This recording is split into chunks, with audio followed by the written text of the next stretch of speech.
Hey guys, welcome to the 195th C# tutorial that I'm making for the new Boston, and in this tutorial we're going to continue working on our writer class and then finish it up. Alright, so the first thing that we're going to want to do right here is basically just create a method to write a single character into the file. So we're just going to go ahead and say public void, and we're going to want to name this method writeCharacter, so just go ahead and say writeCharacter. And then we're just going to have the user pass through the character that they want written into the file.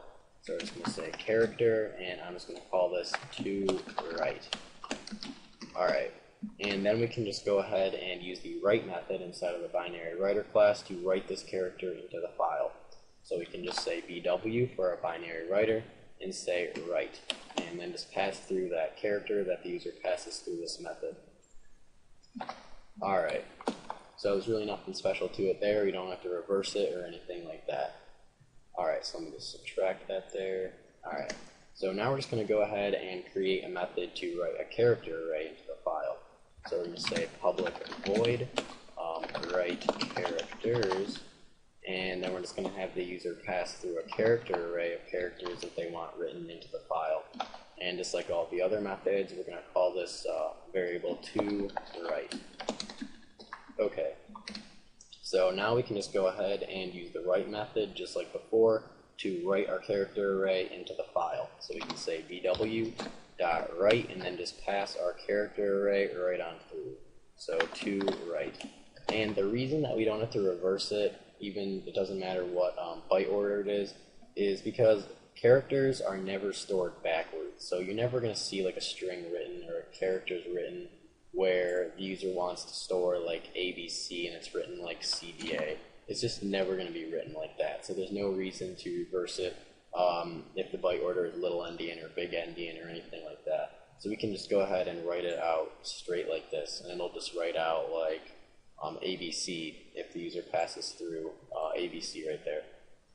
Alright, so the next thing that we have to do is create a method to just go ahead and close our binary writer so that the user can use the file that they're writing in somewhere else. So we're just going to say public void close, and then we don't need any information from the user, so just empty parameters right there, and then we're just going to go ahead and say bw.close, and that'll just close the binary writer so the user can use the file that they're writing in somewhere else. Okay, and inside of our reader class we had a method that was called change byte order, and this change byte order method basically allowed the user to change the byte order to something different. So if the byte order was like little endian and the user wanted to change it to big endian, they could just pass big endian right through here and it would change the byte order to big endian. But we're going to want to need this inside of the writer class as well. And since this doesn't have anything to do with a reader or a writer, we can just have this in our base IO class so we don't have to write it twice. So we're just going to go ahead and copy this right there, and then just go ahead and paste it into our base IO class. Now, since both our reader and writer class are inheriting from this base IO class, change byte order method will be inside of both of these classes, so we don't have to write it twice. And that just makes everything 100 times easier.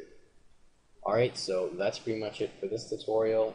In the next tutorial, we're actually going to be making sure that our classes work properly and they write everything great. Alright, so see you guys.